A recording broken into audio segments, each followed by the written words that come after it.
As the 20th century dawned, the life of the Kaporo neighborhood became imminently linked to the textile industry. Visible from several points in the area, the water tank of one of the old factories still bears the seal, La Aurora, Jose Martinez Reina Corporation. Uruguayana Street, up to the banks of the Miguelete stream, witnessed the rise of two important companies linked to the textile industry. La Aurora and Campomer. La Aurora, owned by the Martinez Reina firm, stood in the very heart of Kaporo.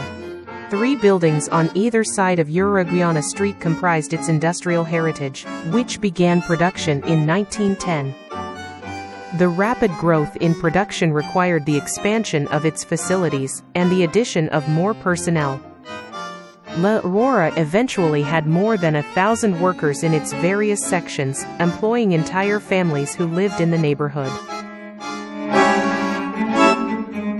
In 1975, during the civil-military dictatorship, one of the buildings at La Aurora was acquired by the Social Security Bank and transferred to the Montevideo City Hall.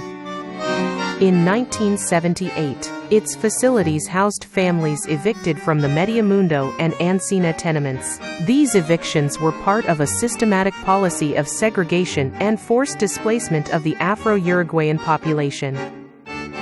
There, they were forced to live under a practically prison-like regime, with scheduled entry and exit times, power cuts at dusk, and constant surveillance, among other arbitrary measures.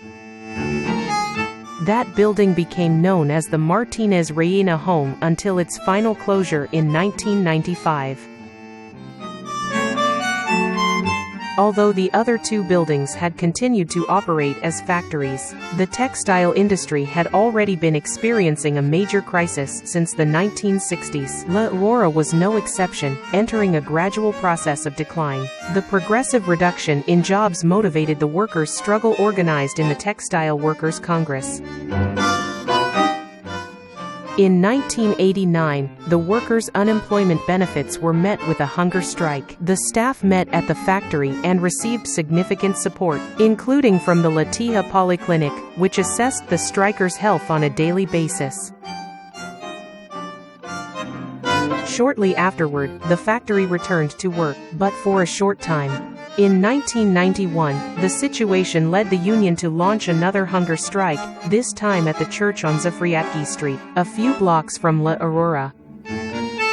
Although the closure of the textile factory was inevitable, its workers fought responsibly. Some of them joined the cooperative production experience, which lasted for several years. Undoubtedly,